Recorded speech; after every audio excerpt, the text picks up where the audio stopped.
Haleluya. Selamat bertemu lagi saudaraku pada pagi hari ini yang sangat luar biasa.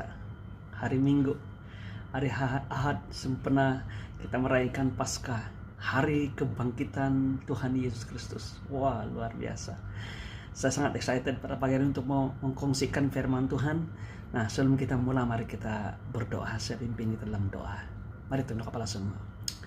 Bapa di surga, terima kasih Tuhan karena Engkau memberikan kami kesempatan yang sangat indah ini untuk dapat merenungkan lagi firman-Mu, melihat kebenaran dalam firman-Mu Tuhan, karena firman-Mu yang membebaskan kami, kebenaran-Mu yang akan memerdekakan kami dan berikan kami hidup dengan penuh bermakna berarti dalam dunia sekarang ini.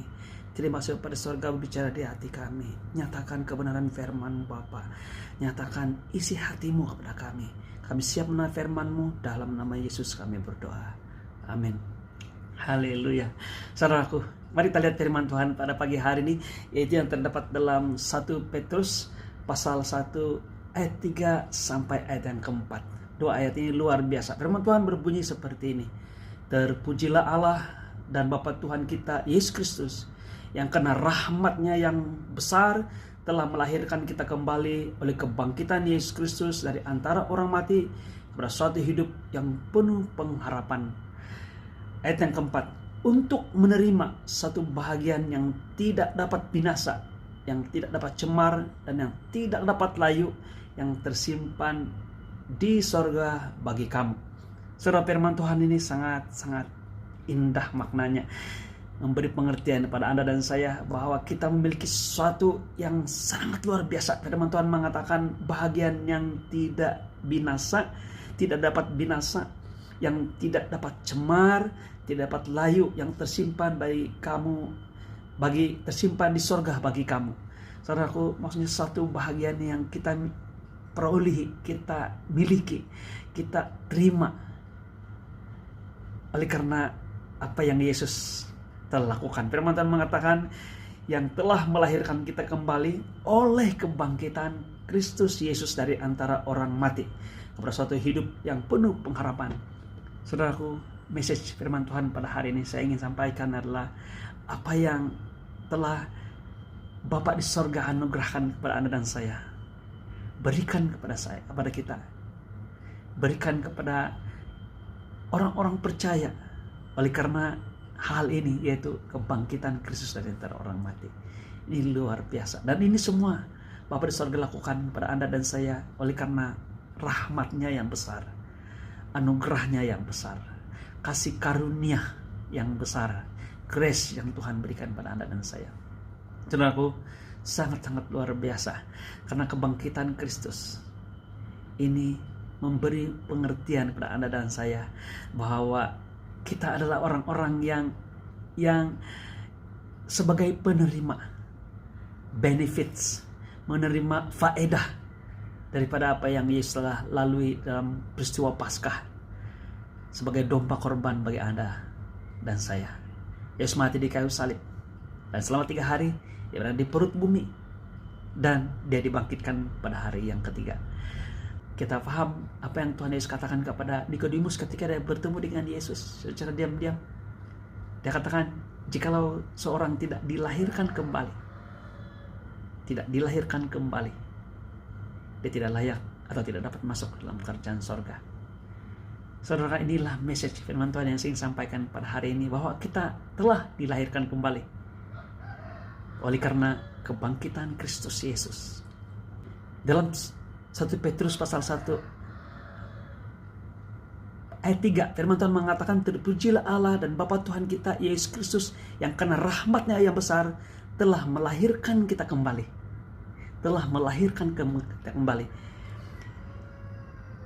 Oleh kebangkitan Yesus Kristus dari antara orang mati pada suatu hidup yang penuh pengharapan. Saudaraku, Tuhan Yesus datang dan mati untuk Anda dan saya. Dan ketika Dia mati, Dia pergi ke dunia orang mati, di mana semua hamba-hamba Tuhan yang meninggal sebelum zaman Yesus, yang masih menantikan juru selamat, Abraham yang menantikan Yesus Kristus, ketika dia berada di Sheol, Dia akan nyatakan inilah kebangkitan. Inilah yang kamu nantikan. Inilah Injil yang kamu nantikan selama ini. Berita gembira, juru selamat, dan saya sudah datang. Dan ketika dia bangkit pada hari ketiga, dia melahirkan kembali semua orang-orang yang meninggal dan bawa mereka ke pangkuan Bapa di sorga. Saudaraku, ini adalah yang luar biasa. Kebangkitan Yesus adalah kelahiran kita. Kelahiran kita kembali. Baik mereka yang berada di zaman perjanjian lama dan juga kita pada masa sekarang. Saudaraku, kebangkitan Kristus adalah jawaban bagi semua persoalan dalam keadaan ataupun situasi dunia, baik pada zaman perjanjian lama dan juga perjanjian baru, atau di zaman anugerah ini, di masa sebelum Yesus atau zaman kasih anugerah sekarang ini. Kebangkitan Kristus adalah kelahiran kita ke dalam kerajaan sorga dan menerima segala janji Bapa yang luar biasa. Dan saya mau sampaikan ini, saudara-saudara, bahwa inilah kunci kebangkitan Kristus ini. Kematian Kristus dan kebangkitan Kristus inilah yang menjadi kunci bagi Anda dan saya untuk hidup dan hidup berkemenangan. Bukan hanya apabila kita bersama dengan Yesus kelak di sorga, tapi dalam dunia sekarang ini. Mari kita lihat ini firman Tuhan di dalam Roma pasal 4 ayat 25. Firman Tuhan mengatakan, yaitu Yesus yang telah diserahkan karena pelanggaran kita dan dibangkitkan karena pembenaran kita. Saudaraku, Yesus mati karena dosa-dosa kita, pelanggaran kita. Dia diserahkan. Dia diserahkan untuk penghukuman, walaupun dosa itu kita yang lakukan. Dan firman Tuhan mengatakan, dia dibangkitkan karena pembenaran kita. Bila dia dibangkitkan, kita disiarkan benar. Malah ada istilah digunakan, dan saya tidak menolak istilah ini, sangat tepat. Dia katakan ini adalah resip, bukti bahwa kita sudah dibenarkan. Ketika Yesus bangkit, dia adalah bukti bahwa kita orang-orang yang sudah dibebaskan, orang yang sudah dibenarkan, membayar lunas harga kematiannya harus kita terima. Haleluya, luar biasa.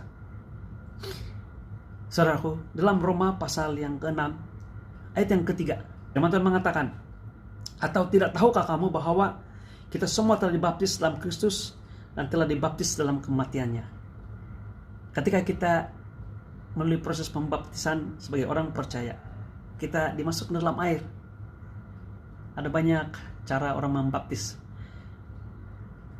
tapi baptisan itu sendiri bermaksud diselam atau dikuburkan.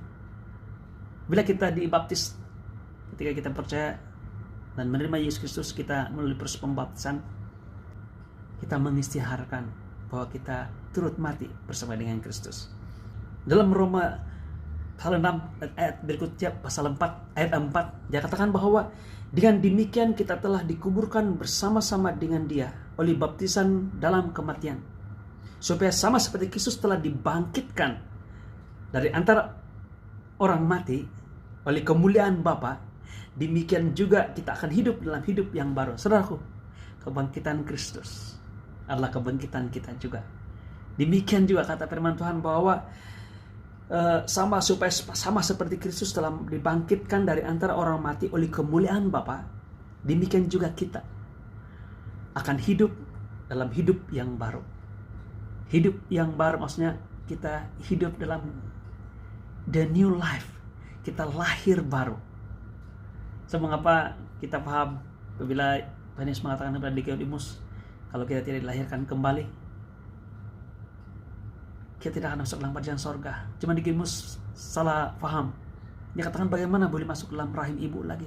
Saya sudah dewasa, sudah berumur ini. Saudaraku, kelahiran kembali adalah kelahiran roh kita dalam Kristus Yesus. Roh Anda dan roh saya telah mati. Yesus mati untuk Anda dan saya.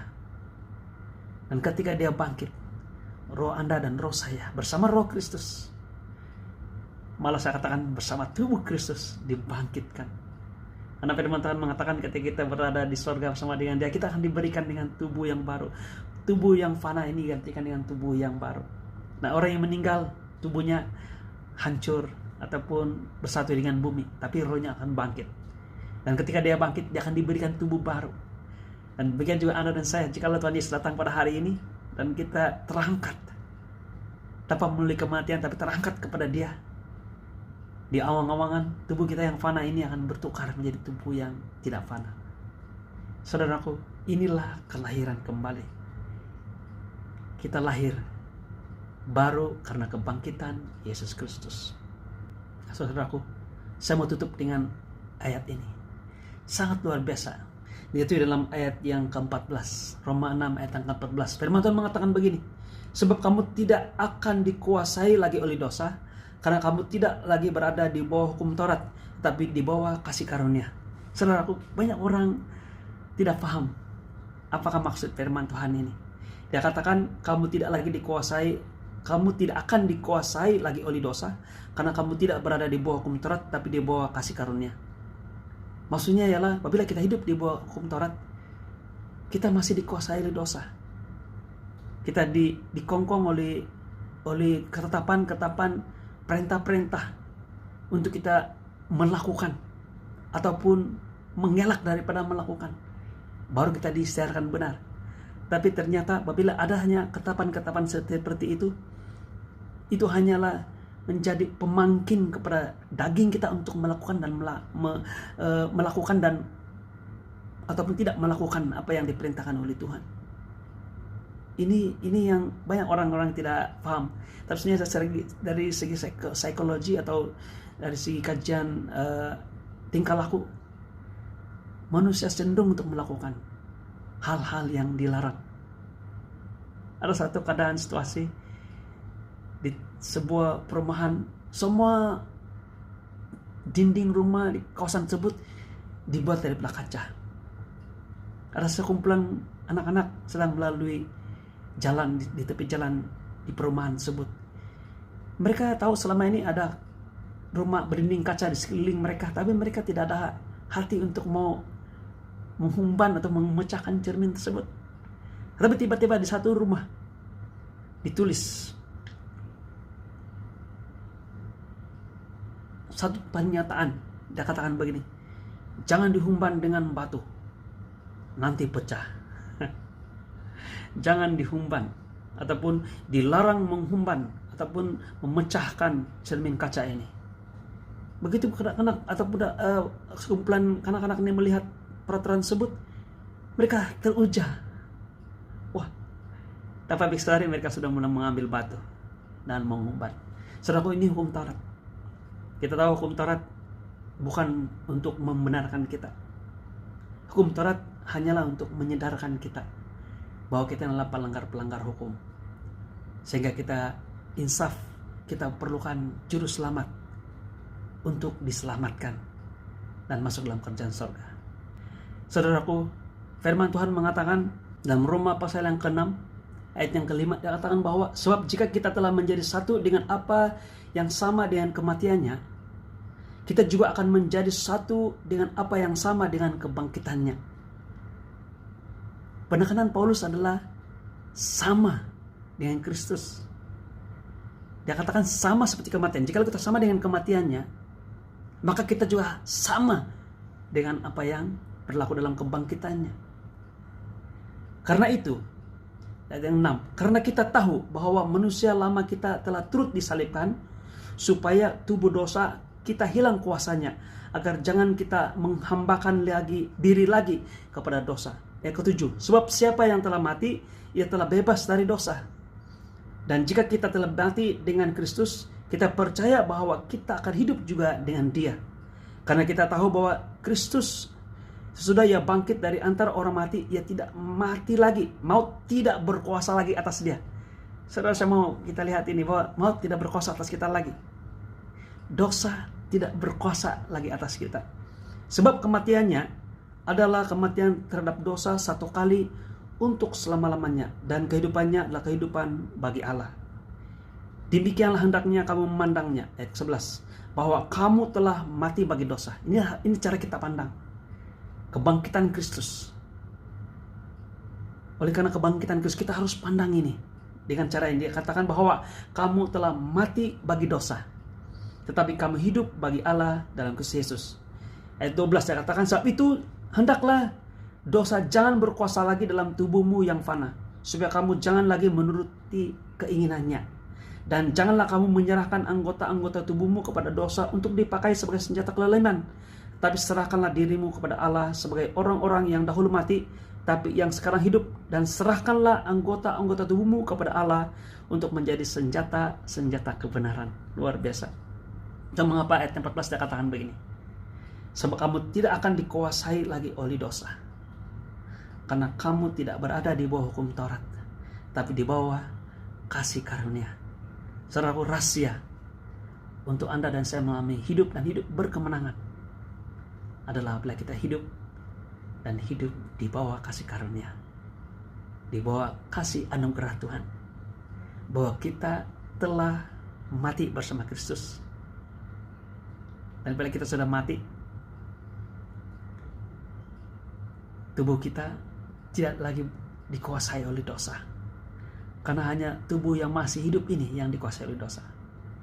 Dan bila Yesus bangkit, kita bangkit bersama dengan Kristus. Bila kita bangkit bersama Kristus, itu bicara tentang kelahiran kembali. Yang lama sudah berlalu, yang baru sudah datang. Kita mengalami kelahiran baru yang penuh berkemenangan dalam Kristus Yesus. Oleh karena rahmat Bapa di surga yang luar biasa untuk Anda dan saya. Saudaraku, inilah kunci untuk kita hidup berkemenangan. Apabila kita melihat diri kita adalah orang-orang yang benar, karena kebangkitan Kristus adalah untuk pembenaran kita. Dan jikalau kita percaya Yesus telah bangkit, Anda dan saya harus percaya bahwa kita adalah orang-orang benar. Apabila kita percaya kita orang-orang benar, kenapa kita percaya dan kita sanggup percaya kita adalah orang benar? Karena ia merupakan anugerah, bukan karena sesuatu yang saya hasilkan dengan melakukan hukum Taurat. Saya tidak akan lagi dikondem atau dihukum atau dituduh oleh hukum Taurat karena gagal melakukan segala perintah Tuhan, sehingga saya dianggap sebagai tidak benar. Tetapi saya percaya saya orang benar, bukan karena melakukan hukum Taurat, tapi oleh karena anugerah Yesus Kristus kepada saya dan juga kepada Anda. Kebenaran oleh karena kebangkitan Kristus Yesus. Dan inilah maksudnya kita hidup di bawah kasih karunia. Saudaraku, bila Anda tidak lagi mau dituduh oleh hukum Taurat, tetapi mau percaya bahwa kasih karunia yang membenarkan kita, Yesus Kristus yang membenarkan kita, kebangkitan Yesus yang membenarkan kita, kita tetap orang benar. Itulah kunci kita dilepaskan dari segala ikatan dosa. Nah, saya tidak katakan bahwa kita tidak melakukan sebarang pelanggaran dalam tubuh yang fana ini, masih ada dalam tubuh kita ini, tidak. Tetapi kehidupan kita sekarang bukan berdasarkan perbuatan. Malah kunci untuk kita untuk dapat melepaskan dan melakukan hal-hal yang benar dalam kehidupan kita adalah untuk percaya pertama-tama bahwa Anda adalah orang benar oleh karena kebangkitan Kristus.